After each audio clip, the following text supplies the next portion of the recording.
know how they always say that cramps are like tiny contractions? Like, just breathe, chew some ice chips. Okay, so I guess we're doing this week in menstruation first because I really want to talk about the out of this world cramp pain that I'm experiencing this weekend. I'm laughing because if I don't laugh, I'm gonna cry. I mean, you know me. I have an extremely high pain threshold. Like I think I can say this. Like doctors have been worried about how high your pain threshold is. Exactly. Like doctors like marvel at the pain that I can withstand.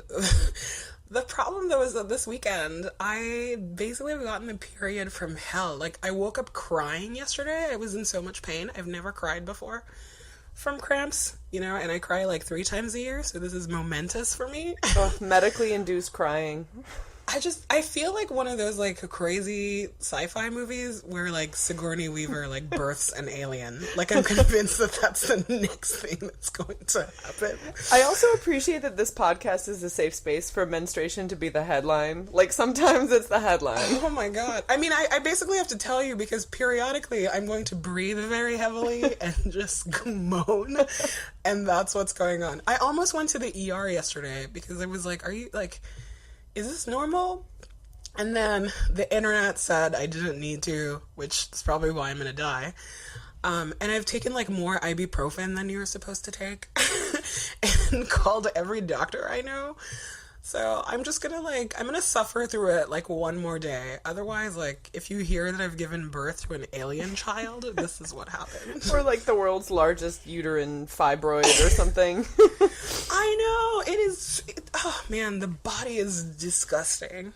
Your body is beautiful. Don't say that. I don't know. Like being a woman is really hard. Like this, you know what I mean? This is very disruptive. Like on Friday, I didn't leave work early, but I should have. I was in a lot of pain.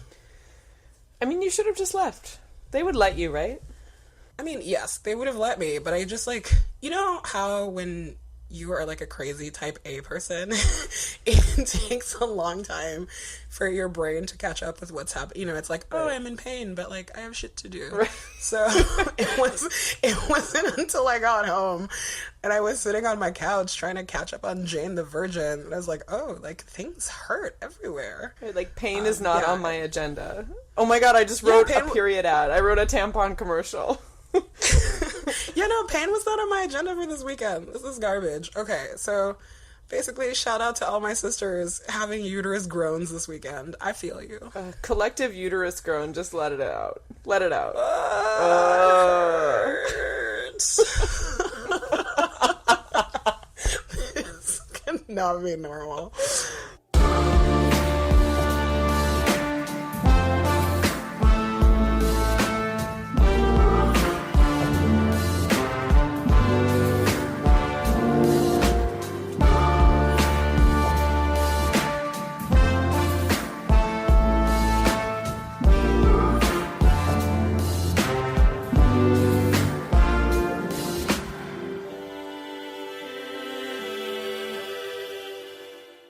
Anyway, what else is going on with you? How was your weekend? I went for a reporting assignment, went to Santa Barbara and attended many college parties with a bunch of 18 to 21-year-olds. So... Ooh, can I ask questions about this process? Please. How did you get connected with these 18-year-olds? Like, does your editor go, here, I know, like, a sorority girl at UCSB you can be friends with? God. Or did you, like, stalk them on the internet? Like, what's the process? If only. So, basically, the article is about California's new consent law for sexual assault cases. And so, being a modern journalist, I was like, oh, obviously I need to talk to another journalist first. And was like, every college newspaper has a sex columnist by now, right? It's 2014. Everywhere has a sex columnist. Not true, but UC Santa Barbara does have one. Yeah, I was like, that sounds dubious. But there are a lot. Like, maybe not every campus, but there are a lot. Anyway, so I Googled it, and there is, in fact, a sex columnist at the campus paper at UCSB, and he is fabulous, and also is kind of was a good tour guide for me. Because plot twist. No, I know, plot twist. Right? Mm-hmm. Sorry, my body was in pain, so it took me 30 seconds to catch up with what you said. Yeah, he is a gay sex columnist who is also in a fraternity. So he basically knows everyone, like all these little worlds, and was like... Also, pause. Yes. Sorry, I have a million questions. Why did you go to Santa Barbara instead of, like, one of the many LA schools? So I talked to some people at UCLA, but Santa Barbara has a reputation for being one of the nation's preeminent party schools, and part of me was kind of curious to go to the heart of the stereotype and see if this is actually true. Anecdotally, when I was talking to students at UCLA about maybe going to some parties with them, God, there's no way to report the story without sounding like a fucking creep. Like, you know, like, when I went to some parties I mean to talk to most kids journalists about are sex. creeps. I know. Like... I mean, there's a difference, though. Some of us acknowledge that we're creeps, and some of us think we're doing, like, Fourth Estate government watchdog stuff. And I just acknowledge that there's creepy stuff about my job. But anyway, I asked this UCLA student, hey, if I could maybe come to some parties with you, what night would work? And she was like, maybe Saturday. I don't know. We have to study a lot. We're busy. And at UCSB, they were like... That's like the perfect college response. I know. And I was like, I feel you. That sounds great. I respect that. I will talk to someone else. And the students at UCSB were like, what night do you want to come? Wednesday, Thursday, Friday, Saturday? Like, we're free. Oh my God.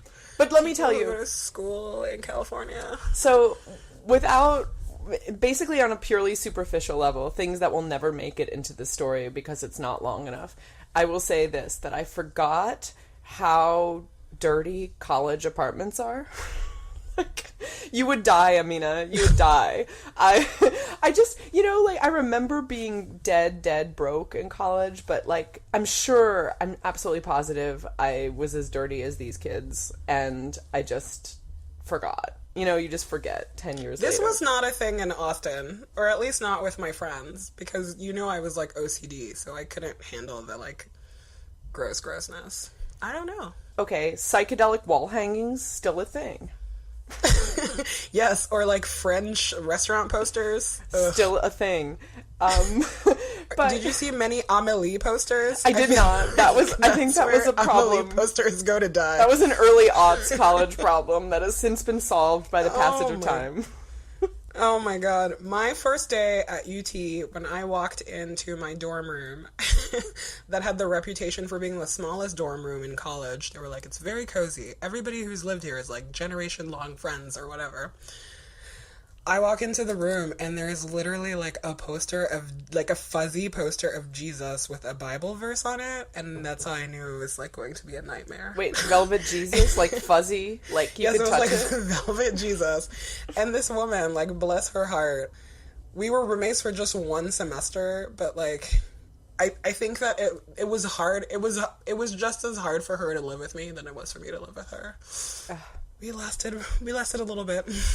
I mean, I think that like, so these kids are past the stage of like the assigned housing, you know, gotta make do. Like, they're living with their friends for sure.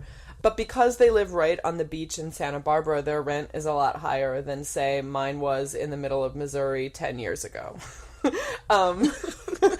For example. But I have to say, you know, all of this sounds like cranky old person, but they, in general, had fantastic sexual politics. Like, every time I talked to them, they said totally reasonable, awesome adult things.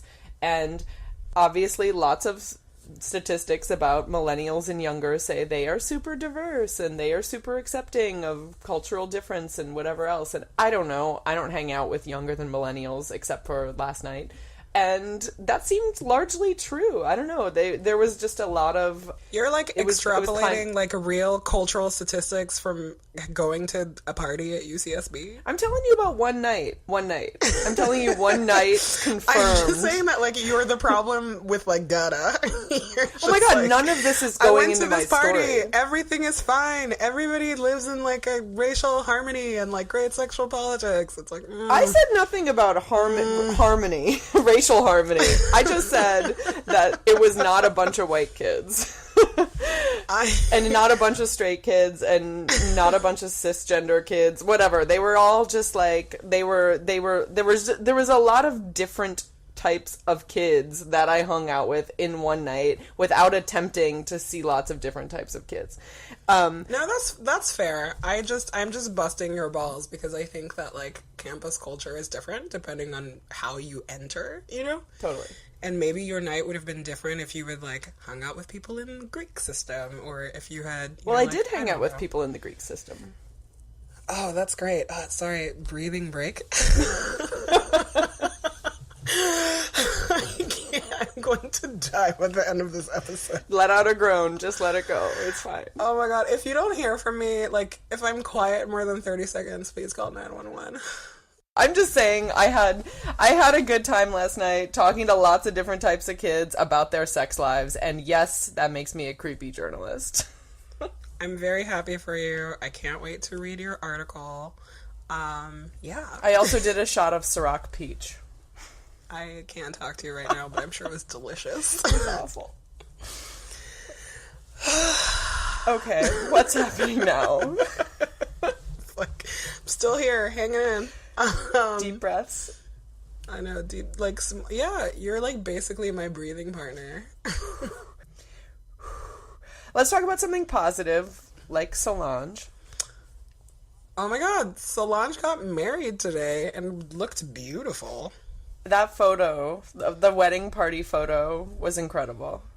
I know, I was like, if you're gonna... First of all, the amount of confidence that it takes for, like, a bride to be like, I want everybody to wear white, like, just 10 out of 10.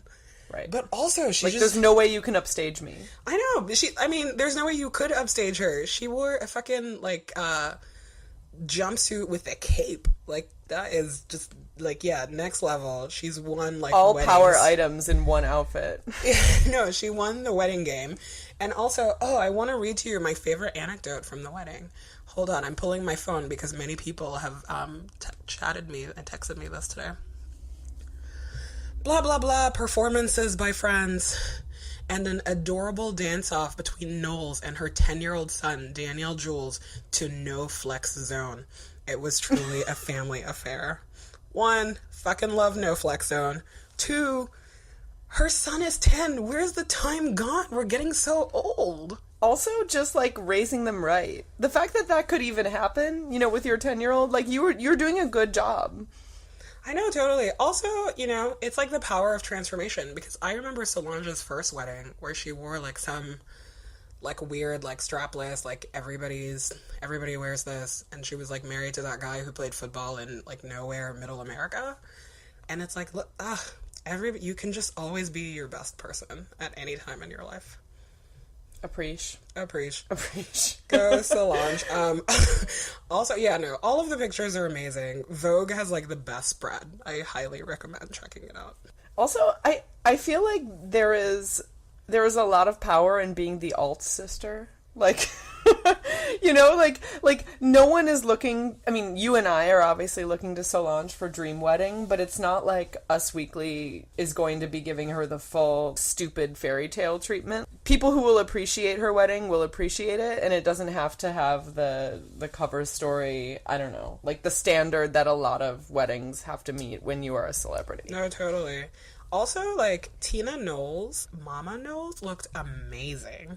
She looked like... I didn't see her. Oh, like, are you kidding me? It's, like, the best picture. She looks like this fabulous Disney villain in this amazing dress that she's wearing.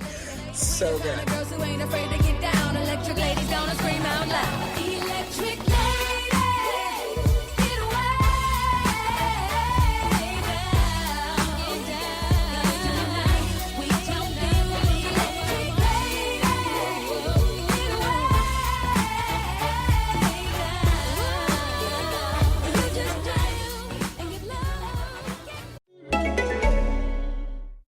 Just had another delicious Blue Apron meal. Tonight was seared cod and udon noodles. It was pretty delicious.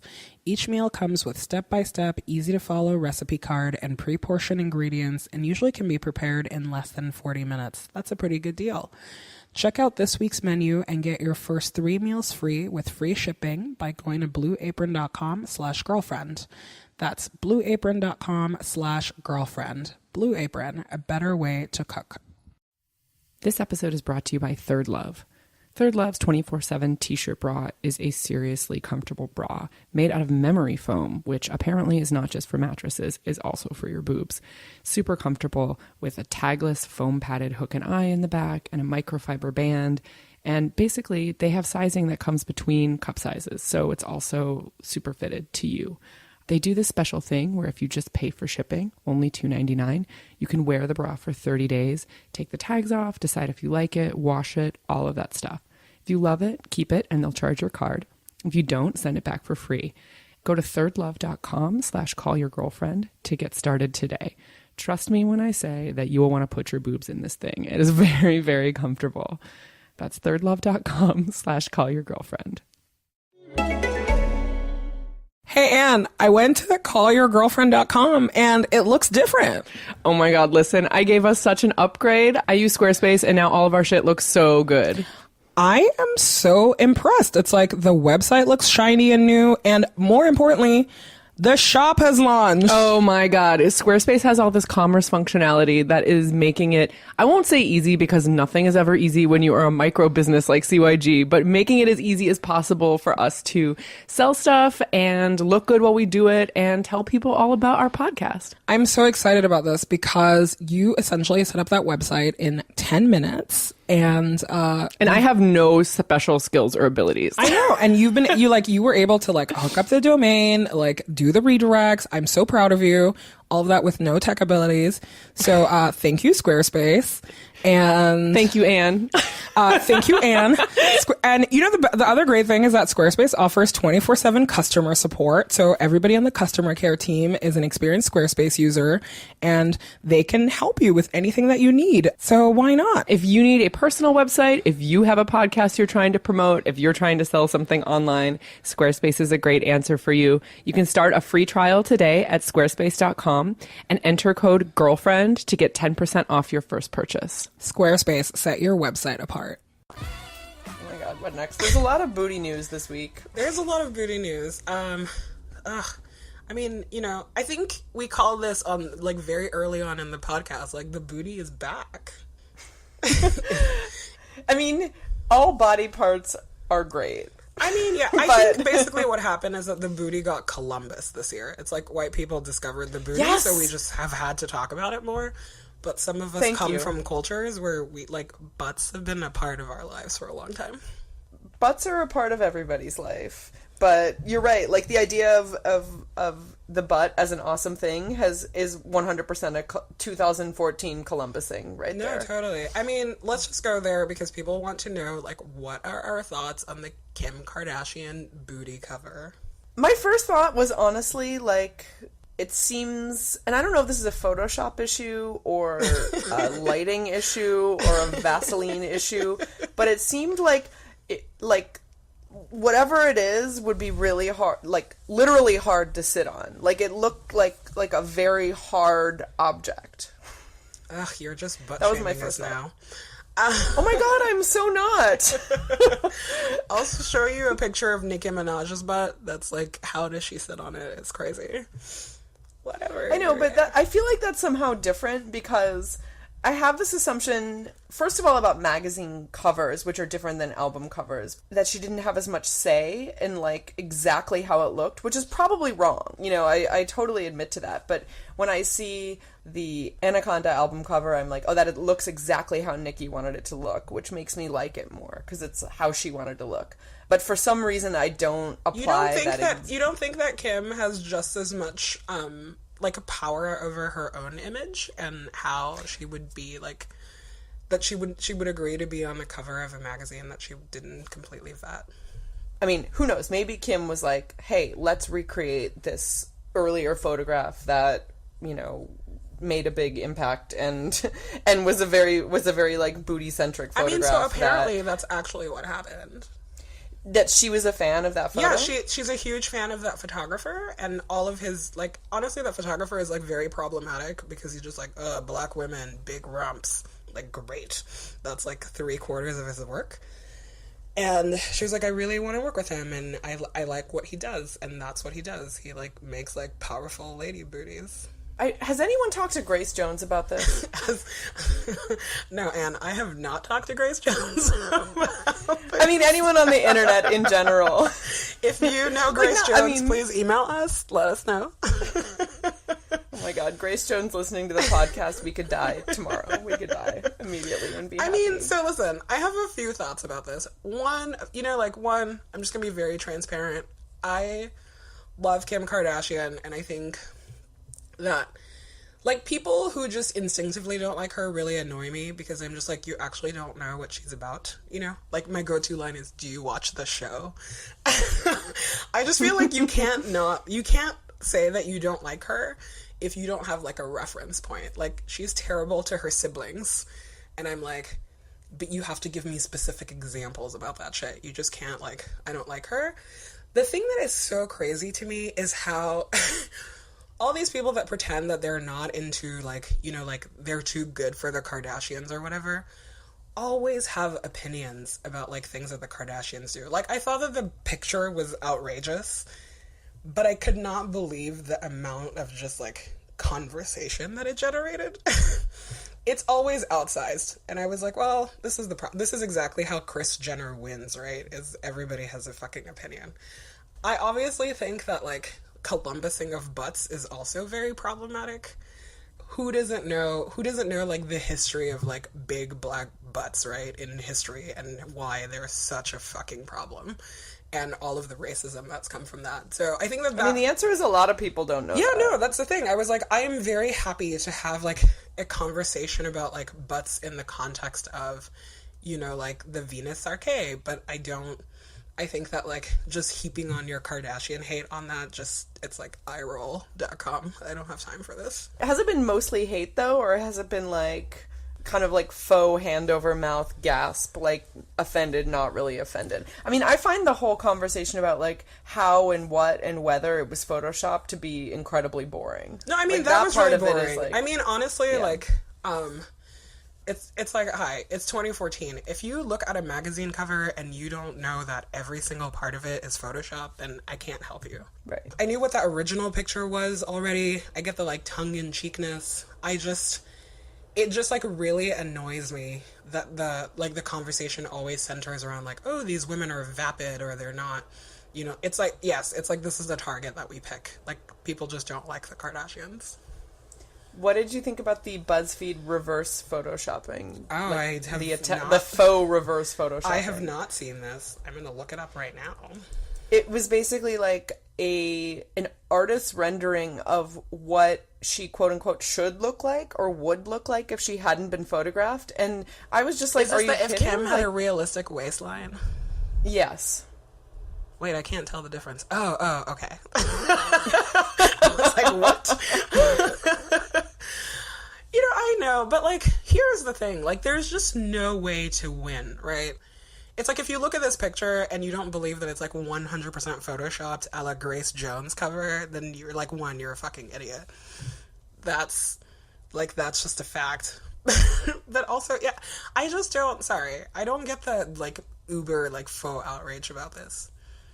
But so actually that's an interesting question, like the who wins, like, because I kind of feel like she wins because lots of people are talking about an otherwise not that notable magazine putting her on the cover. Yeah, like she didn't get Kim paid. wins. Do you know that she didn't get paid for this because she wanted to work with the What? photographer so much? Yeah, Paper Magazine can't fucking afford Kim Kardashian fee. Like, they just, like, can't. That's just, like, a fact. So, yeah, so she did the work for free. Yeah, well, You know, because she's like, that guy's an artiste. I, like, am personally fucking love the baby oil. I think it's hilarious. Like, this picture made me laugh. Like, there are some very historically problematic things about the context in which this whole picture should be taken. But I think that this is really funny. Also, there was a Kardashian episode a couple of years ago where Kim's picture got taken and she wasn't happy about it. And it was one of her first, like, on-air meltdowns. And she said something to the effect of, she was like, they said they wouldn't show my butt crack. I'm never posing naked again. Like, she just, like, loses her shit. And that was, like, the first thing that I thought about when I saw this. I was like, ugh, Kimmy never learned anything. Which is funny. Just like the whale, they said they wouldn't show my butt crack. I know. Like, of all the body parts that I would be most, like, mortified to show, I don't know. It was pretty preposterous. How many years ago would that have been? Like 3 or 4 years ago. Yeah. It's so good. I'm like, I need to, like, read the actual quote. I think I tweeted this the other day. Oh no, I've turned into one of those assholes that goes, I think I tweeted this. Just wait till you start retweeting yourself from a few years ago. This is what the quote was. I was told they weren't going to show my ass crack or my nipple. I'm never getting naked again. Things we said pre-Kanye. She just, like, it's epic. Like, Kim Cryface is, like, it's everything, but yes, this was great. Hello? I'm looking at the actual real hard copy. That is nipple! Kim, but let me just say, the pictures are gorgeous. Artwork was gonna be covered on top of me. That they weren't gonna show my ass crack or my nipple. This is full porn. Mom, have you seen my cover? I feel so taken advantage of. They promised me I'd be fully covered. Did you see the inside? I just am never getting naked again. Like, whoever's running my is up, and I'm gonna fire everyone. Also in butt news this week. Oh my god, are you talking about Diplo and what a dick he is? I'm talking about how terrible Diplo is in trying to shame ladies without big booties. Well, but so you know the story, right? Is that, like, Diplo is supposedly dating, what's her face? Katy Perry. Nemesis. I did not know that. Nemesis of Taylor Swift. And so he starts, so then he's, oh, I hate that we're talking about Twitter again. I feel like such like one of those people. God. Like, have you read Twitter today?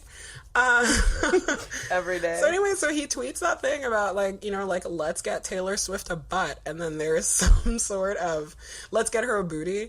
And somebody has started, one of those, like, donation websites. Which, like, weirdly didn't get any money. And I think that this says everything about how the public feels about Taylor Swift. We love her.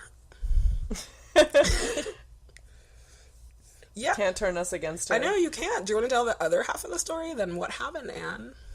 I mean, Lorde leaping to her defense immediately. Is this what you're referring to? Yes, obviously. I love friends who defend friends. I think that it's, like, very, very, very, very important. It's definitely a lost art. And yeah, no, I love that. She's just like, please, like, take several seats. It was epically delightful to watch. I mean, also, I just kind of love, like, a tiny penis joke, which is what her reply was, is just such a classic. Like, it's a classic. I should probably, on some feminist level, speak out against trying to, like, shame men with tiny penis jokes and how that plays into traditional notions of masculinity, etc.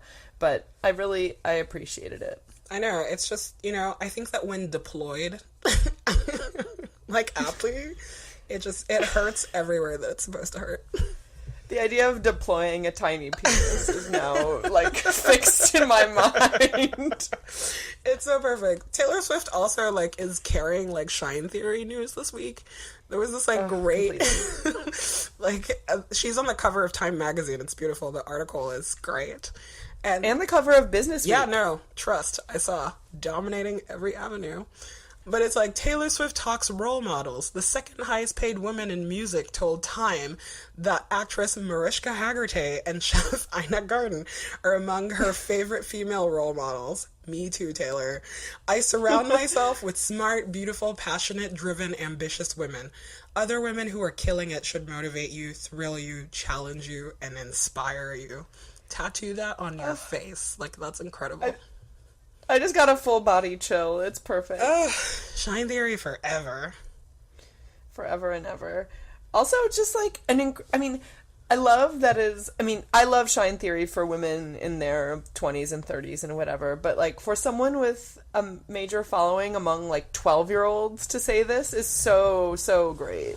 It's just so great. Sorry, my whole setup is very precarious right now, and I almost lost both computer and microphone. I thought your uterus had taken a turn for the worst.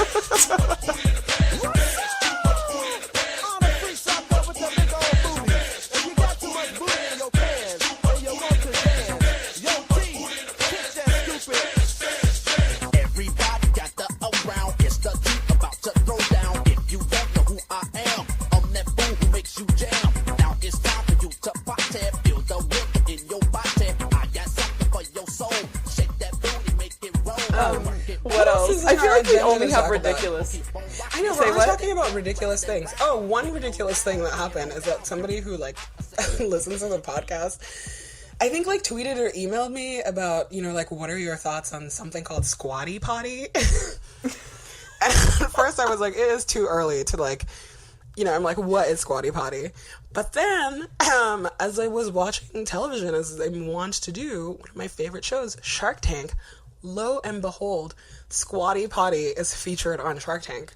So I know it's legit.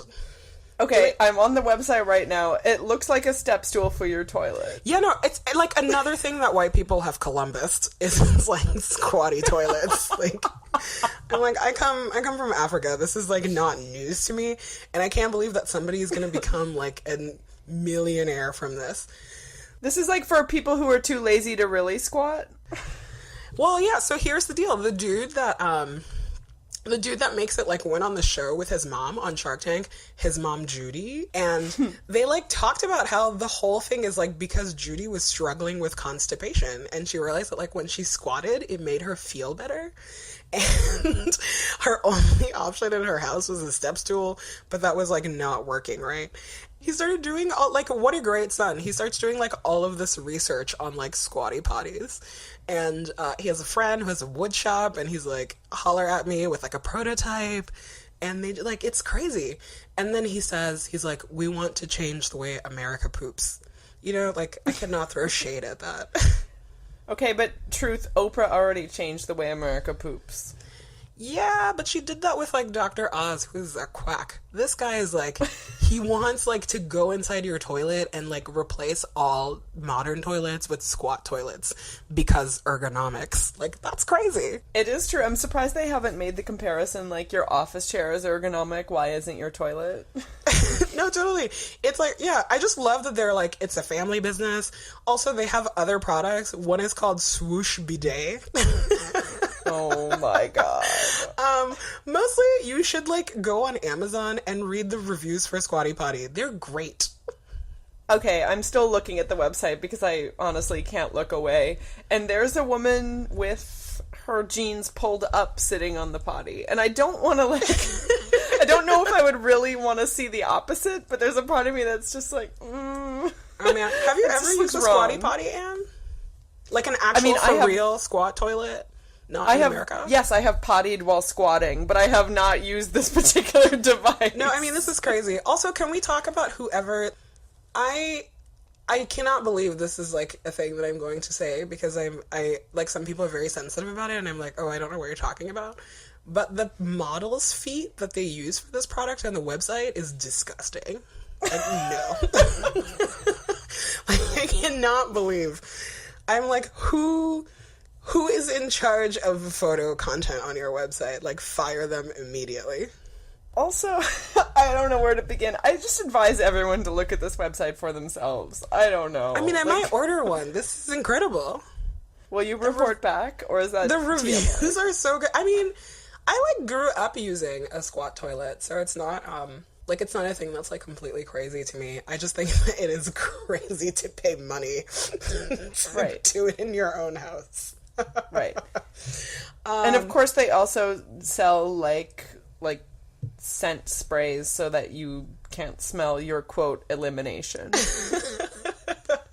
That's, like, a huge market. Yeah, no, and then clearly maybe we can get somebody to send us, like, a swoosh bidet and we can review that instead, because that looks fun. Oh my god, the copy for Swoosh Bidet says, Swoosh Bidet has your back side. I know, swoosh your tush. I feel like, you know, I wonder if our poop talk hurts or helps us. I'm gonna say hurts. to say helps. I feel like women who I imagine to be our primary audience, though obviously not 100%, love to talk about poop and, like, good poops. Okay. If you like to talk about poop, like, drop us a note, because I would be very curious to know. What else did we want to talk about today? I kind of want to read this check back from our previous episode in which we discussed whether or not being on your period gives you superhuman powers or makes you less able to compete. Because for lady boxers, yeah. Exactly. So at our request, we had a lady boxer write in and share with us her thoughts on this. Let's see, what does she say? The story reminded me of what happened a few Olympics back when the IOC tried to force all women boxers to wear skirts in the ring. I do not remember this. And the professional circuit followed suit.